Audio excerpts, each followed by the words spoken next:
हंस उतर जाए भव पार। शरणो सतगुरु दयाल को मुख हृदय राम। नित प्रति संगत साध किया जीवन मुक्त सुख राम। सदगुरु सुखराम जी महाराज ने धन्य हो धन्य हो। राम स्वामी राम राम राम। अत भुरकी ग्रंथ प्रारंभ।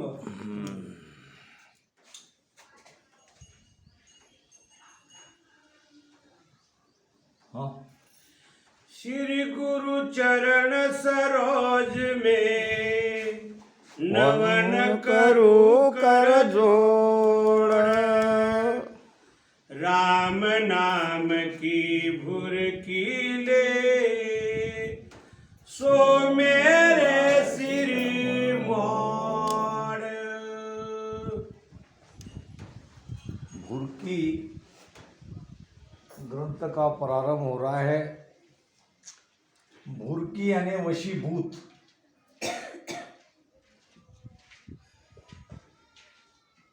जैसे कोई वशीभूत कर देता है तो हम शुद्ध बुद्ध भूल जाते हैं।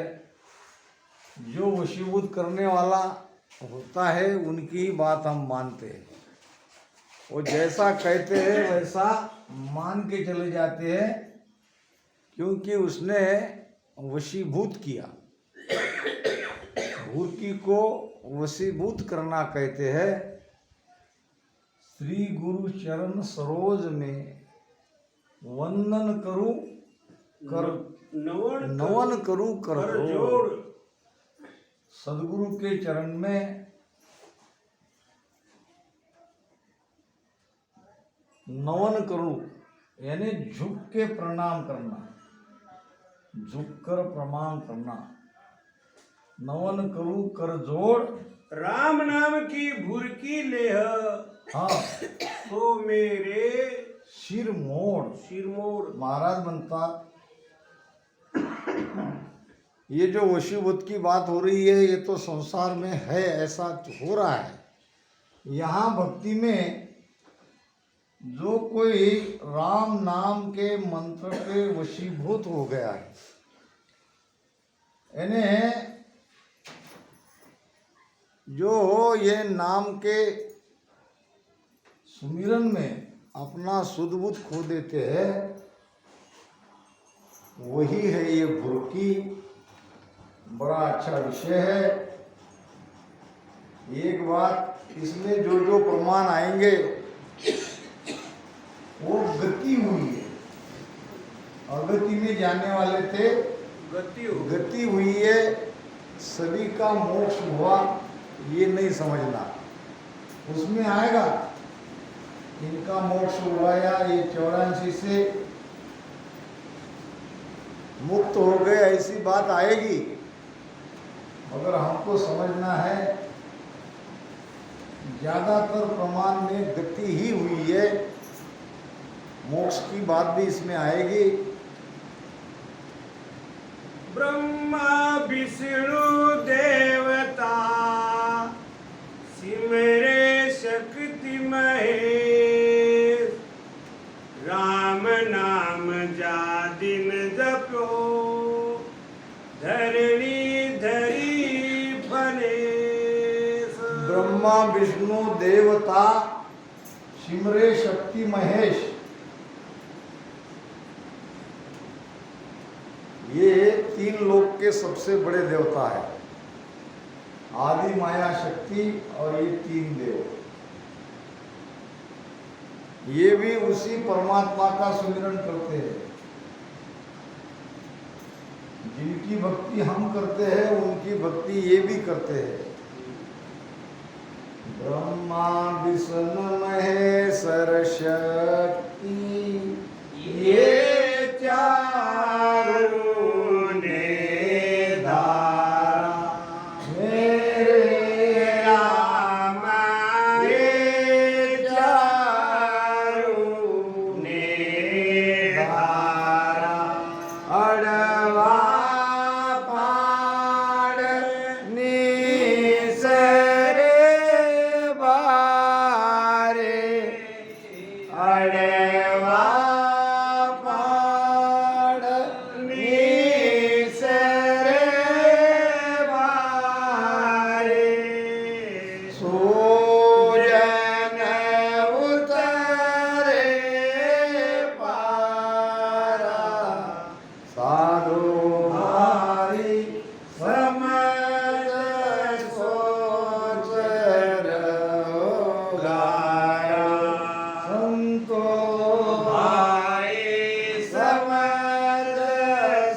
उसी परमात्मा का सुमिरन किया और कर रहे हैं। ये जगह महाराज ने बड़ी अच्छी बात बताई है। भक्ति किसकी करनी है?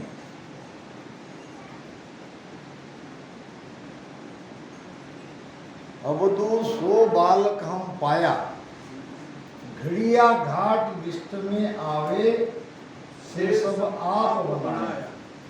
घड़िया घाट क्या है? घड़िया यानी बनाया, घड़िया यानी बनाया, घाट नाम शरीर। ये जितने भी शरीर हमें दिख रहे हैं वो उसी मालिक ने बनाया है, उसकी भक्ति करनी है और उसको पाना है। उसको महाराज ने बालक की उपमा दी है। अब सो बालक हम पाया, ओ अब सो बालक हम पाया, घड़िया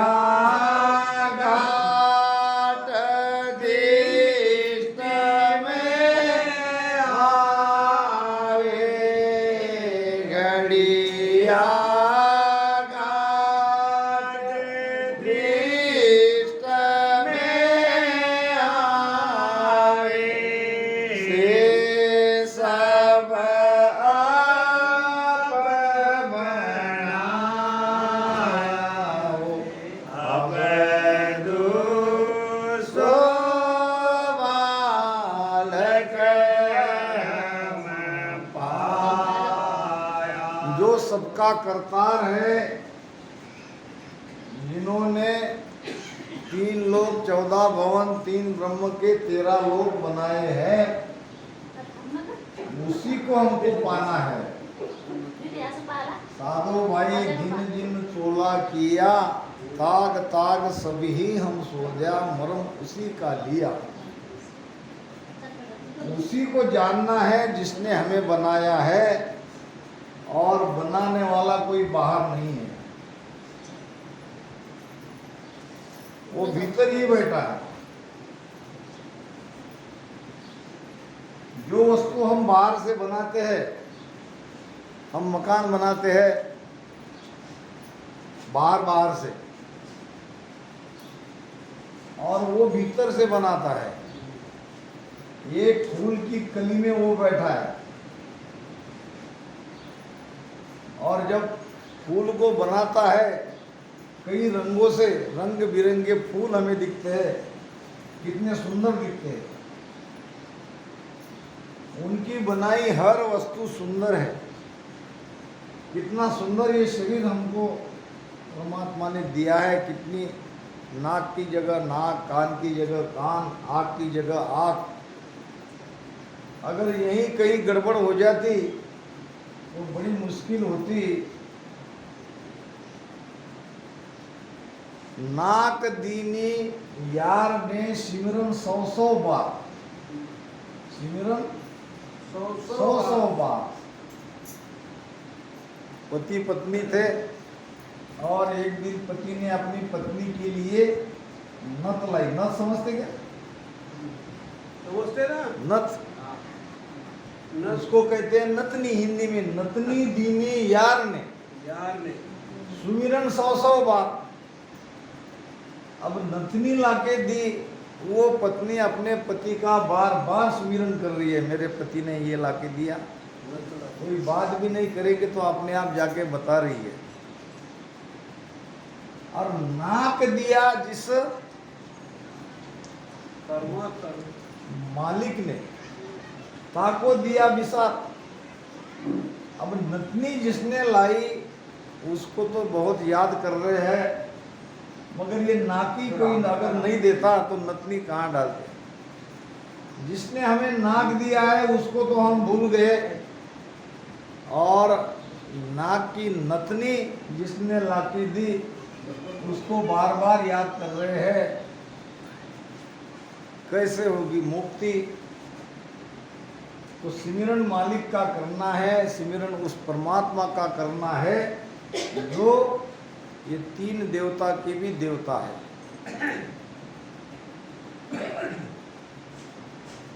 धर्म सनातन ठेठ सु नवो पंथ कय नीत तागल जमरो पास दे नाके नर का बीत।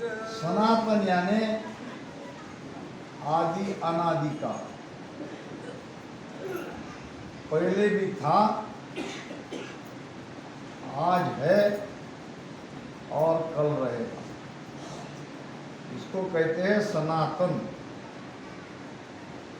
तो ये परमात्मा की भक्ति करने का धर्म ये सनातन है, ठेठ से है, आदि अनादि से है।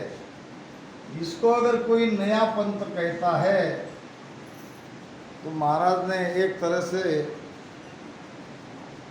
नीच कहा है। नीच नाम हल्का, कम समझवान। जिसको समझ नहीं है वो ही इस पंथ को नया पंथ कहेगा, नहीं तो ये तो सनातन है, ये तो ठेठ सु है। धर्म सनातन ठेठ सु नवो पंथ कहे नीच और तागल जोरो फांस दे नाके नरका बीच। अगर कोई इसको नया पंथ कहेगा तो महाराज कहते हैं कि वो नरक में जाएगा, यानी 84 में जाएगा। नरक यानी 84 माता का गर्भ, माता का गर्भ ही नरक है, और कोई नरक नहीं है। किसने देखा ऊपर कहाँ क्या है? यहाँ जो हम देख रहे हैं वो माता के पेट में आना ही नरक यातना भोगना है। चलो महाराज।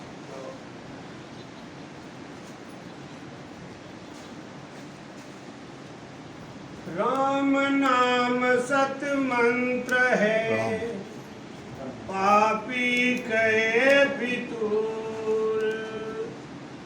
लख 84 जून में वे भुगते बेसूर।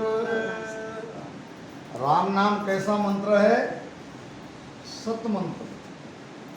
राम नाम सत मंत्र है।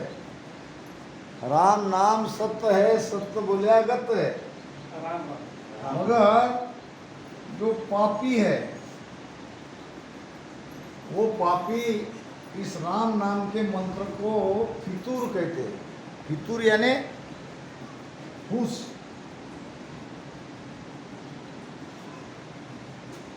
हम पेपर में आए दिन पढ़ते हैं, अमुक अमुक लड़के ने इस लड़की को फूस लगा के भगा के ले गया। फितूर यानी अपने वशीभूत करना। और वशीभूत अगर कोई कह रहा है कि ये राम नाम वशीभूत करने वाला नाम है तो महाराज कहते हैं कि ये जिनके घट में पाप बढ़ रहा है उसके ही विचार ऐसे बनेंगे, और वो 84 लाख योनि में इस पाप की सजा, इस राम नाम के मंत्र को दुय्यम या हल्का समझने की सजा 84 लाख योनि में भोगेगा। दया ऋषि थे, दया ऋषि थे, उनका नाम था दया। कहते हैं कि वाल्मीकि की लड़की नदी पे गई थी पानी लेने, और पानी लेने के बाद मटके 2 थे, पानी से भरे थे, वो उठा नहीं पा रही थी। दया ऋषि ने कहा बेटी मैं तुम्हारी मदद करता हूँ। लड़की ने कहा महाराज जी आप तो मदद जरूर करेंगे, मगर मैं नीची जाति की हूँ। अगर मेरी जाति का आपको कोई इतराज नहीं है तो आप जरूर मदद करो। तो ये दया ऋषि ने राम राम कहते कहते 3 बार राम राम कहा। उसिम बाबू अगर प्रमाण गलत है तो नाम बता देना, बहुत दिनों बाद याद आ गया। ये 3 बार राम राम कहा। अब ये लड़की के सिर पे वो दोनों मटके उठा तो दिए, लड़की घर पे आ गई। पिताजी ने पूछा कि इतने बड़े बड़े मटके भर के लाई हो, किसने तुम्हारी मदद की? तो उसने कहा ये दया ऋषि जी ने मेरी मदद की, और 3 बार उसने राम राम कहा, क्योंकि हम नीची जाति के हैं। तो उसके पिताजी को क्रोध आया। राम नाम 3 बार लेने की क्या आवश्यकता थी? ये तो राम नाम का अपमान हो गया। राम नाम तो एक ही बार लेना काफी था। इतना शक्तिशाली पावरफुल राम नाम एक बार लेने से भी काम चलता था। आपने 3 बार राम नाम लेके राम नाम को नीचा कर दिया, हल्का कर दिया। तो संतों ने इस नाम को बड़ा ऊंचा माना, ऊंचा है। चलो महाराज। प्रकट साचा पंत को ले बुरकी को नाम, इण बुरकी से सो उदरिया, सो बरने सुखराम। ये प्रगट सच्चा पंथ है, ये राम नाम सतपंथ है। चौथे पद को जाय, और पंथ सुखराम कहे फिर गोता। ये राम नाम ही चौथे पद में ले जाने वाला नाम है। बाकी और जो 52 अक्षर के नाम है वो सभी 3 लोक के अंदर ही हमें रखने वाले हैं। राम नाम सतपंथ है। ऐसे प्रगट सच्चे पंथ को अगर कोई भुरकी कहते हैं, वशीभूत करने वाला नाम कहते हैं, राम नाम सतपंथ को ले भुरकी तो नाम इन भुरकी से सो उदरिया, सो बरने सुखराम। महाराज फरमाते हैं अगर तुम भुरकी कहते हो तो इसी भुरकी से तो अनंत संत का उद्धार हुआ। अनंत संत आगू गया, अजू अनंत आई जाए, और सो मार्ग सुखराम कहे सदगुरु दियो बताए। अनंत संत एक नहीं, इसी राम नाम के आधार से युगों युगों में अनंत साधु संत का उद्धार हुआ, और अभी अनंत साधु संत का उद्धार होगा। इसको अगर तुम भुरकी कह रहे हो तो ठीक है, भुरकी ठीक है, मगर ये भुरकी कैसी है ये तो देखो। ये तो उद्धार करने वाली भुरकी है, ये तो तारने वाली भुरकी है। कोई कहे पाखंडी, कोई कहे ओ भुरकी, कोई कहे मोई फेरी, राम भजन का मर मन जाने।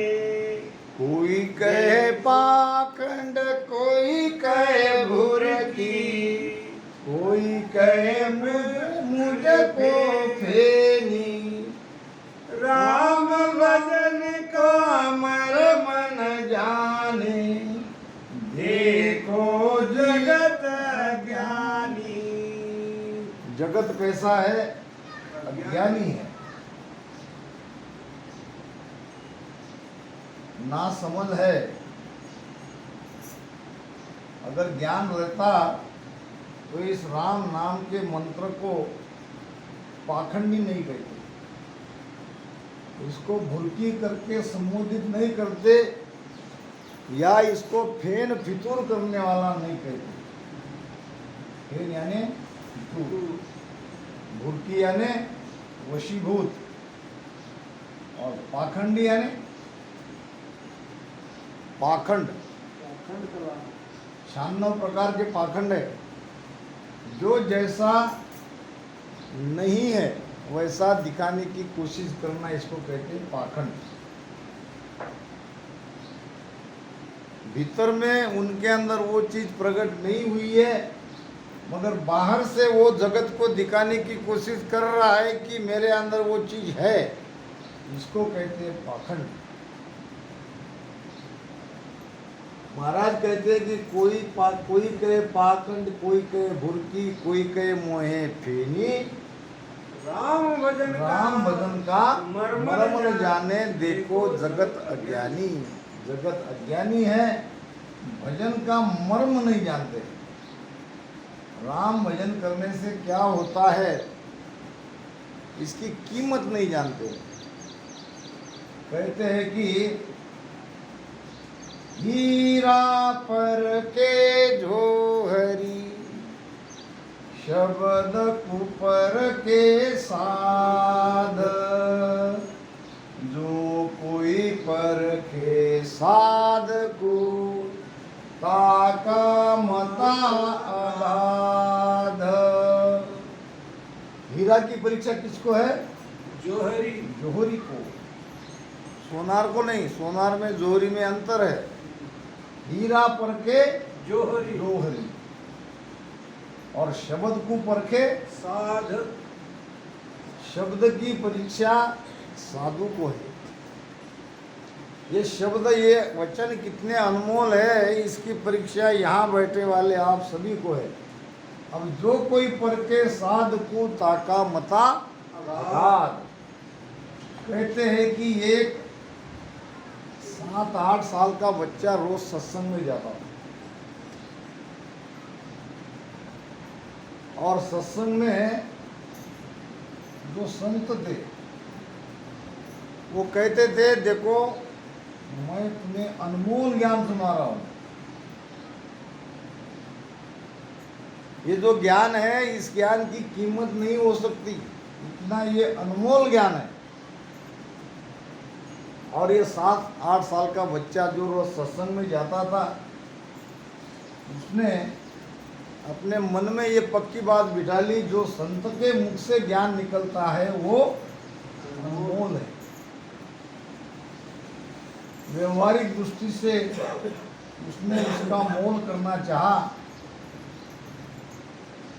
मगर ये ज्ञान अनमोल वहाँ है जहाँ इस ज्ञान की परख है, जहाँ इस ज्ञान को समझने वाला है।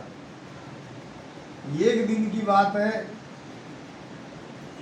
इस लड़के को उसकी माँ ने लोहार के पास जाने को कहा। कोई वस्तु होगी उसको धार देने के लिए। पुराने जमाने में ये काम लोहार ही करता था, लोहे को जलाता था और उनके घर पे ठोकता था, और 50 पैसे दिए पुराने जमाने के।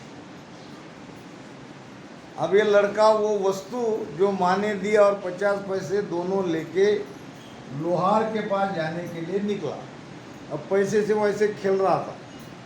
खेलते खेलते खेलते कहीं रास्ते में ये 50 पैसे की अठन्नी कहीं घूम गई।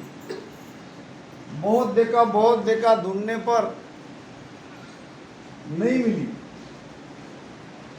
अब जो वस्तु माँ ने लोहार के पास ले जाने के लिए कही थी, वो अगर वापस ले जाता तो हूँ, माँ पिटती है, माँ तो मार खानी पड़ेगी। चलो देखते हैं, जाएंगे लोहार जी के पास। लोहार के पास गए, उस वस्तु को जलाया, तपाया, दाल दे दिया, और लोहार ने कहा, बेटा अठन्नी दो, मेरी मजदूरी। लड़का कहने लगा, अठन्नी तो घूम गई, अब मैं कहाँ से दूँ? घूम गई तो ये वस्तु मत ले जाओ, जाके घर जाओ, घर से पैसा लाओ, पैसा देके ये वस्तु ले जाओ, क्योंकि ये मेरा पेट इससे चलता है, मेरा पेट इसी कमाई से चलता है।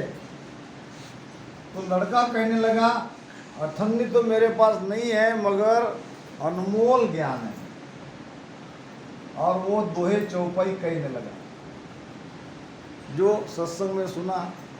अब लोहार ने कहा ये यहाँ नहीं चलेगा, ये जो तुम दोहे चौपाई जो या जो कुछ भी कह रहे हो, ये मेरे लिए इसकी कोई कीमत नहीं। तो लड़का कहने लगा कोई कीमत नहीं, संत ने तो कहा था कि ये ज्ञान अनमोल है, और तुम कहते हो इसकी कीमत ही नहीं है। अब ये लड़का बड़ा परेशान हो गया, किसका सही माने, लोहार का सत्य माने या संतों का सत्य माने। जाके रोते रोते संत के पास गया, कहने लगा महाराज, आप जो अनमोल ज्ञान दे रहे हो, व्यवहार में इसकी कीमत तो फूटी कौड़ी भी नहीं है। क्या हुआ तो उसने बताया जो जो कुछ उसके साथ घटित हुआ। मैंने हर दोहे चौपाई उनको सुनाया, मगर वो मानने को तैयार नहीं था। एक अठन्नी का भी काम इस ज्ञान ने नहीं किया। बालक के मन पे इसका बहुत बुरा असर होने लगा। तो संत ने कहा देखो बेटा ठीक है, मैं तुम्हें एक वस्तु देता हूँ, और उसको एक हीरा दिया। अब ये जाके सब्जी वाले के पास जाना, साग सब्जी बेचते हैं ना, उसको बेचना नहीं, खाली इतना कहना इसकी क्या कीमत देते हैं। अब लड़का गया हीरा लेके साग सब्जी वाले के पास, उसने ऐसा ही सब देखा। अब साग सब्जी वाले को उसके क्या फर्क, कहने लगा मेरे धंधे का टाइम है, अगर 10-20 रुपए की साग सब्जी चाहिए इसके बदले तो ले जाओ, कि क्या है क्या नहीं मुझे पता नहीं, मगर कोई वस्तु जरूर है, तो मैं 10-20 रुपए की साग सब्जी तुम्हें देता हूँ, इससे ज़्यादा कुछ नहीं। वापस आया, कहने लगा वो तो 10-20 रुपए की साग सब्जी देने को तैयार है। अब कहने लगा तुम किराना दुकान में जाओ। किराना दुकान में हीरा लेके गया, उसने भी देखा इधर उधर, ज़्यादा से ज़्यादा मैं 1000 रुपये दे सकता हूँ, बस 1000 से ज़्यादा इसकी कीमत मेरे पास नहीं है। वैसे भी मेरा धंधा खोटा मत कर, अगर होना तो ले जाओ, नहीं तो मत। अब लड़के के चेहरे पे थोड़ी खुशी आ गई। ये सब्जी वाला 150 दे रहा था, 10-20 रुपए की सब्जी दे रहा था, ये 1000 रुपये का दे रहा है, वस्तु तो वही की वही है। फिर आया सुनार के पास। अब सुनार को तो परीक्षा थी थोड़ी बहुत, फिर भी वो हीरे की असली कीमत वो भी नहीं जान पाया। कहने लगा इस समय मेरे पास 10,000 रुपये है, अगर तुम 10,000 में देना चाहो तो दो, नहीं तो जाओ, इससे ज़्यादा मेरे पास नहीं है, और सही कीमत भी मुझे पता नहीं। अब एक दे रहा है 10-20, तो दूसरा 100,000, तो तीसरा 1,10,000। अब गया वो जवाहरी, जो हीरा की परीक्षा जोहरी है कि नहीं, जोहरी के पास गया, और जोहरी ने हीरा को देखा, परखा, जाना, और बड़ा खुश हो गया। उसने कहा देखो अभी मेरे पास कई लाख रुपए मेरे गले में है, मेरे तिजोरी में जितने लाख है वो भी तुम्हारे, ये भी तुम्हारे, कम से कम 1 करोड़ से ज़्यादा पैसा मेरे पास हो सकता है। ये तो हीरा उससे भी ज़्यादा कीमतवान है, मगर अभी मैं तुम्हें 1 करोड़ दे सकता हूँ। और ये 1000 रुपये मेरे पास से तू ले ले ऐसे ही, कि तूने मुझे इतना कीमती हीरा लाके बताया। उसने कहा हीरा किसी और का है, मुझे तो कीमत करने के लिए भेजा है, मैं जाके उनको कहता हूँ अगर 1 करोड़ में वो आपको भेज दे तो मैं हीरा वापस ले आता हूँ। ये करोड़ कीमत सुनकर लड़का जब संत के पास आया तो संत ने कहा, देखो बेटा, हीरा तो करोड़ से भी ज्यादा कीमतवान है, मगर किसके लिए कीमतवान है? जो उसका सारथी है, जानकार है। हीरा पर के जोहरी। ये राम नाम हीरे से भी अनमोल है। मगर आप सभी पारखी हो, आपको इस नाम की कीमत क्या है ये पता है। और शब्द को पर के साध, और जो कोई पर के साध को ताका मता। आभार। फिर उस बच्चे की समझ में आया कि जहाँ जो चीज नहीं देनी थी वहाँ अगर देते हैं तो नुकसान होगा। यही ज्ञान हम अगर चौक चौक पे बांटने की कोशिश करते हैं तो इस ज्ञान को हम घाटे में बेच रहे हैं। इसको तो सही जगह सही ग्राहक जो है उसी के सामने देना पड़ेगा। इसीलिए यहाँ लेने वाले भी कम है। किराना कपड़े का व्यापार बहुत बड़ा होगा, भीड़ भी दिखेगी, और हीरे के व्यापारी के पास भीड़ नहीं दिखेगी। 2, 4, 5 दिन में, 8 दिन में एक ग्राहक आएगा बड़ी मुश्किल से, और ये भी हीरे की दुकान बड़ी बड़ी सिटी में रहेगी।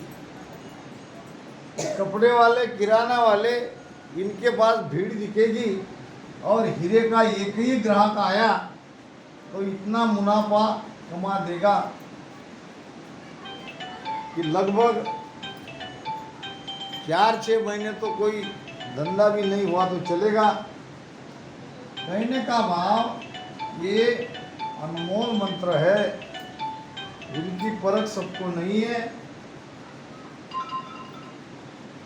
महाराज कहते हैं कि न तो नाम की परख है, न तो संत की परख है। आत्या के समाज में कहते हैं, परख करे तू संत की हर मिलन के काज।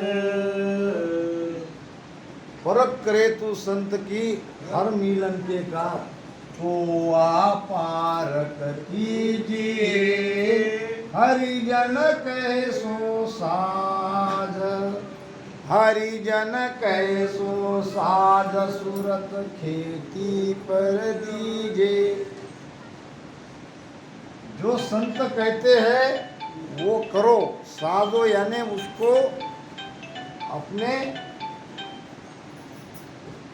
जीवन में उतारो। परख करे तो संत की हर मिलन के काज, तो आपारक कीजिए हरिजन कैसो साज। हरिजन कैसो साज, फिर आपारक कीजिए। ज्ञान ध्यान और सीख सूरत खेती पर दीजिए। खेती नाम शरीर,